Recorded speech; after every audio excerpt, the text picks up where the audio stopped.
अंजुमन नूरुल इस्लाम उर्दू प्राथमिक शाळा साकिना का मुंबई 72हून मी आहे अन्सारी अशरफ अली बशीर अहमद.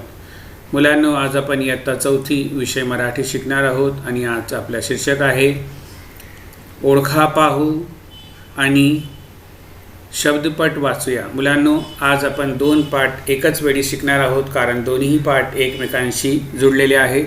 चला बघूया. अलीस ट्यूटोरियल, आओ सीखे और सिखाएं. बघा, तुमच्या समोर एक चित्र आलेलं आहे आणि ह्या चित्राला आम्ही इंग्रजी भाषेत म्हणतात बिल्डिंग बिल्डिंग आणि उर्दू भाषेत म्हणतात इमारत इमारत. आणि मराठी भाषेत बघा, एक इशारा तुमच्या समोर आलेला आहे. इकडे बघा, ई आहे आणि नंतर र आणि त आहे. मधल्या भागात काय आहे ते तुम्हाला ओळखायचं आहे. ओळखा पाहू. हो, बरोबर, हे आहे इमारत. मराठी भाषेत म्हणतात इमारत, म्हणजे इंग्रजी भाषेत बिल्डिंग, उर्दू भाषेत इमारत आणि मराठी भाषेतही आपण म्हणतात इमारत. चला आता आपण एक सिंपलचा एक आणि छोटासा वाक्य बनवूया. बघा, इमारत बघ. आमचा वाक्य झाला इकडे इमारत बघ.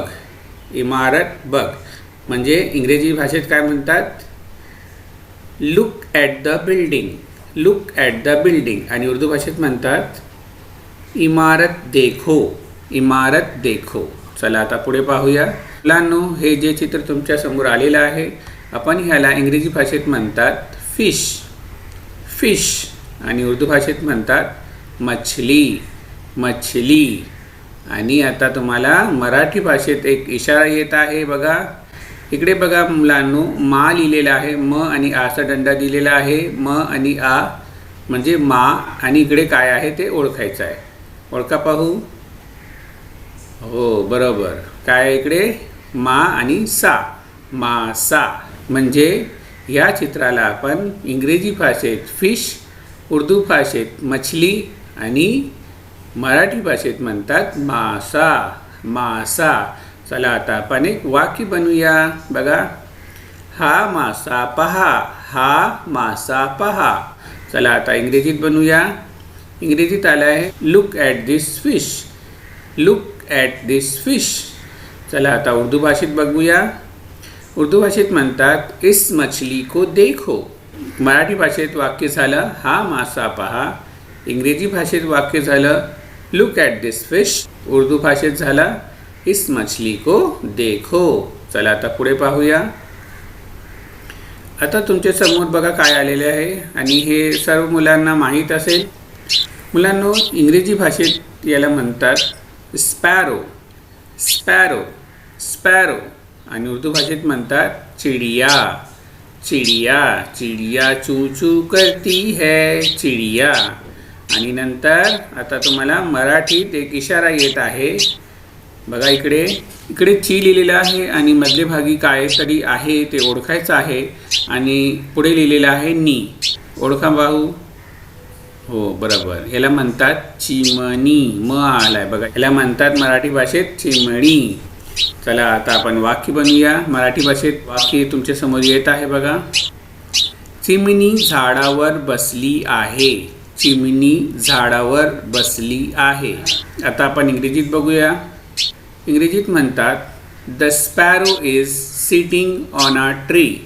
The sparrow is sitting on a tree. आणि उर्दू भाषेत म्हणतात चिडिया दरख्त पर बैठी है. म्हणजे मराठी भाषेत झालं चिमणी झाडावर बसली आहे. इंग्रजी भाषेत आहे the sparrow is sitting on a tree आणि उर्दू भाषेत म्हणतात चिडिया दरख्त पर बैठी है. चला आता पुढे बघूया. मुलांनो, हे जे चित्र तुमच्या समोर आलेलं आहे याला इंग्रजी भाषेत म्हणतात रोज. रोज. आणि उर्दू भाषेत म्हणतात गुलाब. गुलाब. आणि मराठी भाषेचा इशारा तुमच्या समोर येत आहे. बघा, इकडे पहिला जे अक्षर आहे ते आहे गु. नंतर मधल्या भागीत काय आहे ते ओळखायचं आहे आणि त्याच्यानंतर आहे ब. आता ओळखा पाहू. हो, बरोबर. ह्याला म्हणतात गुलाब. गुलाब. चला पुढे बघूया. आता आपण एक एक वाक्य बनवूया. पहिला तुमच्या समोर येत आहे मराठी वाक्य. लाल गुलाब पहा. हे जे गुलाब आहे ते लाल आहे, म्हणजे इकडे लिहिलेलं आहे लाल गुलाब पहा. लाल गुलाब पहा. चला इंग्रजी भाषेत पाहूया. इंग्रजी भाषेत म्हणतात look at the red rose. Look at the red rose. आणि उर्दू भाषेत म्हणतात लाल गुलाब देखो. लाल गुलाब देखो. आपल्या मराठी भाषेत वाक्य झाला लाल गुलाब पहा. इंग्रजी भाषेत झाला look at the red rose. आणि उर्दू भाषेत झाला लाल गुलाब देखो. चला आता पुढे पाहूया. मुलांनो, हे जे चित्र तुमच्यासमोर आलेलं आहे ह्याच्यात एक आहे काईट. काईट म्हणजे काय? काईट म्हणजे पतंग. पतंग सर्वांना आवडतो, खासकर मुलांना आवडतो. चला आता आपण मराठी भाषेत पतंगला काय म्हणतात ते बघूया. इकडे पण बघा लिहिलेलं आहे. पहिला अक्षर आला आहे तुमच्यासमोर प. नंतर मधल्या भागी काय आहे ते ओळखायचं आहे. आणि नंतर त्याचं आहे ग, म्हणजे प तंग.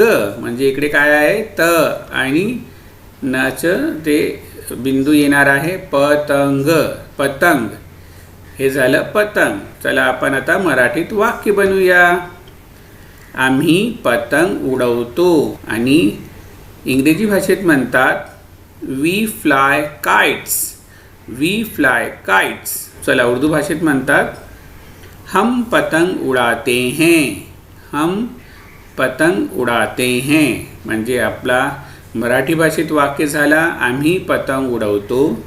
इंग्रजी भाषेत झाला वी फ्लाय काइट्स. आणि उर्दू भाषेत झाला हम पतंग उड़ाते हैं. चला आता पुढे पाहूया. मुलांनो, हे जे चित्र तुमच्या समोर आलेलं आहे हे तुम्ही गावी पाहिलं असेल. आणि या चित्राला इंग्रजी भाषेत म्हणतात टँक.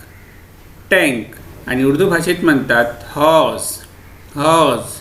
आणि आता मराठी भाषेचा तुमच्यासमोर इशारा येत आहे. बघा इकडे पहिला अक्षर आहे हॉ आणि दुसरा अक्षर तुम्हाला ओळखायचा आहे. ओळखा पाहू. हो बरोबर, ह्याला म्हणतात हॉद. हॉद. इकडे आलेलं आहे द. हॉद. चला आता आपण वाक्य बनवूया. आणि इकडे हे जे चित्र आहे ह्याला म्हणतात मराठी भाषेत हॉद. आणि हॉद जे आहे पाण्याने भरलेलं आहे, म्हणून आपला वाक्य झालं हॉद पाण्याने भरला आहे. हॉद पाण्याने भरला आहे. हे मराठीत झालं. चला आता आपण इंग्रजीत बनवूया. इंग्रजीत झालं the tank is full of water.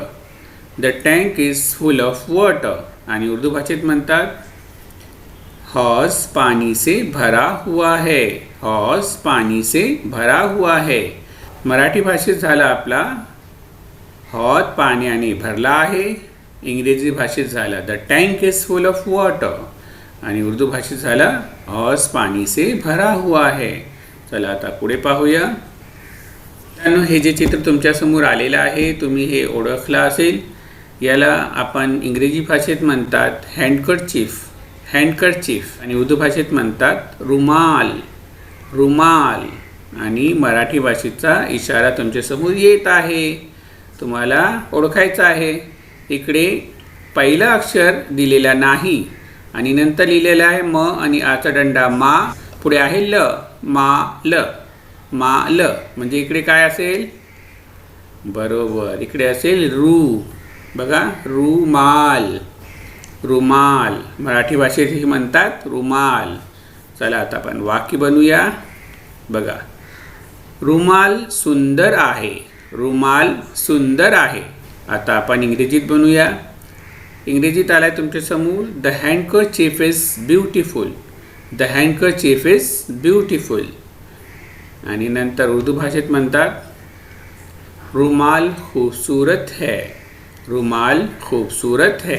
एकदा परत बघूया. मराठी भाषेत म्हणतात रुमाल सुंदर आहे. इंग्रजी भाषेत म्हणतात द हँडकरचीफ इज ब्युटिफुल. आणि उर्दू भाषेत म्हणतात रुमाल खूबसूरत है. चला आता पुढे पाहूया. आता तुमच्यासमोर जे चित्र आलेलं आहे मुलांनो, इंग्रजी भाषेत म्हणतात ह्याला ऑक्स. ऑक्स. उर्दू भाषेत म्हणतात बैल. बैल. मराठी भाषेचा इशारा तुमच्या समोर येत आहे. इकडे तुम्हाला ओळखायचं आहे. पहिला अक्षर दिलेला नाही आणि नंतर जे आहे ल आहे, म्हणजे इकडे पण आहे काय बघा, बै लिहिलेला आहे आणि ल, बैल. मग इंग्रजी भाषेत म्हणतात ऑक्स, उर्दू भाषेत म्हणतात बैल आणि मराठी भाषेतही म्हणतात बैल. चला आता आपण वाक्य बनवूया. इकडे लिहिलेलं आहे बैल चारा खातो. मुलांनो, इकडे हे जे चित्र दिलेलं आहे या चित्रात बघा बैल चारा खात आहे, म्हणून आपण वाक्य बनवलेलं आहे बैल चारा खातो. आता इंग्रजी भाषेत बघूया. आणि इंग्रजी भाषेत म्हणतात द ऑक्स ईट्स फॉडर. आणि उर्दू भाषेत म्हणतात बैल चारा खाता है. बैल चारा खाता है. चला एकदा परत पाहूया. मराठी भाषेत म्हणतात बैल चारा खातो. इंग्रजी भाषेत म्हणतात द ऑक्स ईट्स फॉडर. आणि उर्दू भाषेत म्हणतात बैल चारा खाता है. चला आता पुढे पाहूया. मुलांनो, हे जे चित्र तुमच्या समोर आलेलं आहे नक्की तुम्ही ओळखलं असेल. आणि याला इंग्रजी भाषेत म्हणतात हॉर्स. आणि उर्दू भाषेत म्हणतात घोडा. आणि मराठी भाषेचा इशारा तुमच्या समोर आलेला आहे बघा. पहिला अक्षर जे आहे लपवलेला आहे, दिलेला नाही आहे आणि पुढे लिहिलेला आहे अळा. म्हणजे इकडे काय असेल, बरोबर घो असेल. इकडे काय असेल बघा, पाहूया. घो आणि पुढे आहे अळा. घोडा म्हणजे इंग्रजी भाषेत म्हणतात हॉर्स, उर्दू भाषेत म्हणतात घोडा आणि मराठी भाषेतही म्हणतात घोडा. चला आता आपण वाक्य बनवूया. मराठी तुमच्यासमोर वाक्य आलेलं आहे घोडा धावतो. चला इंग्रजी भाषेत बघूया काय म्हणतात. The horse runs. आणि उर्दू भाषेत म्हणतात घोडा दौड़ता है. चला एकदा परत पाहूया.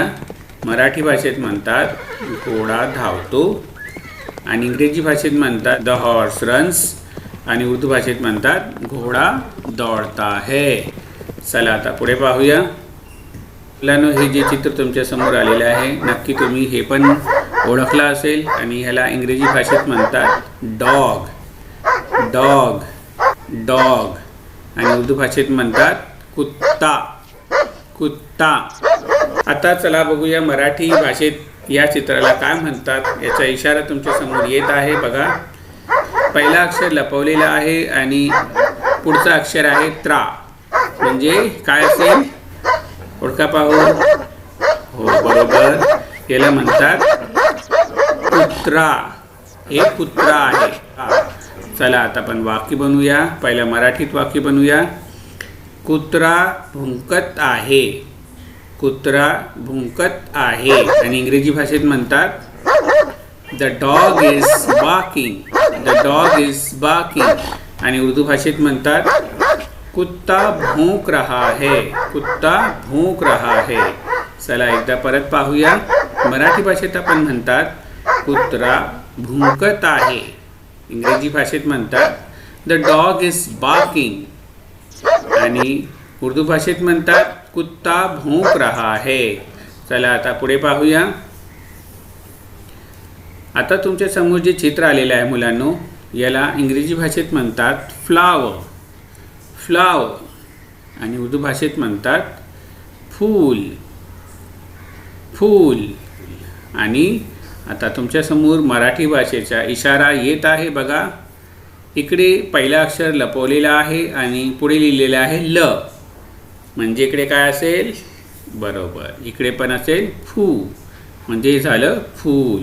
या चित्राला इंग्रजी भाषेत म्हणतात फ्लावर, उर्दू भाषेत म्हणतात फूल आणि मराठी भाषेत म्हणतात फूल. चला आता आपण वाक्य बनवूया बघा. फूल छान आहे. आणि इंग्रजी भाषेत म्हणतात द फ्लॉवर इज नाईस. आणि उर्दू भाषेत म्हणतात फूल अच्छा है. एकदा परत पाहूया मुलांनो. मराठी भाषेत म्हणतात फूल छान आहे, इंग्रजी भाषेत म्हणतात द फ्लावर इज नाईस आणि उर्दू भाषेत म्हणतात फूल अच्छा है. चला आता पुढे पाहूया. मुलांनो, हे जे चित्र तुमच्यासमोर आलेलं आहे हे एक फळ आहे आणि नक्की तुम्ही हे फळाचं नाव ओळखलं असेल. याला इंग्रजी भाषेत म्हणतात बनानाज आणि उर्दू भाषेत म्हणतात केले.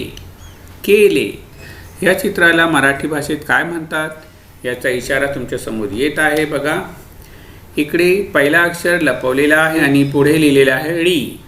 म्हणजे इकडे काय असेल ओळखा पाहू. बरोबर, ह्याला म्हणतात केळी. म्हणजे इकडे झालं आहे केळी. आता चला आपण वाक्य बनवूया. तुमच्यासमोर आलेलं आहे वाक्य, केळी पिवळी आहेत. चला आता इंग्रजीत काय म्हणतात बघूया. बघा, इंग्रजीत तुमच्यासमोर आलेलं आहे द बनानाज आर येलो आणि उर्दू भाषेत म्हणतात केले पीले हैं. चला एकदा परत पाहूया. मराठी भाषेत म्हणतात केळी पिवळी आहेत आणि इंग्रजी भाषेत म्हणतात द बनानाज आर येलो आणि उर्दू भाषेत म्हणतात केले पीले हैं. मुलांनो, आपल्या इकडे दोन्ही पाठ पूर्ण झालेले आहे. चला आता गृहपाठ घेऊया. मुलांनो, या गृहपाठात तुम्हाला अगोदर जे चित्र दिलेले आहे त्यांचे नावे पूर्ण करायचे आहे आणि नंतर त्यांना आपल्या वाक्यात उपयोग करायचा आहे. मुलांनो, मला नक्की हे खात्री आहे की हे गृहपाठ तुम्ही पूर्ण करून आपल्या शिक्षकांना दाखवाल. तर तुम्हाला मुलांनो हे व्हिडिओ आवडला असेल तर तुम्ही या व्हिडिओला लाईक करा. माझ्या चॅनलला सबस्क्राईब केलं नसेल तर जरूर सबस्क्राईब करा आणि बेल आयकन जरूर दाबवा. याने आपल्याला नवीन व्हिडिओच्या नोटिफिकेशन सोप्याने भेटेल. चला आता मला परवानगी द्या. धन्यवाद, थँक्यू, शुक्रिया. अस्सलाम वालेकुम रहमतुल्लाहि बरकातहू.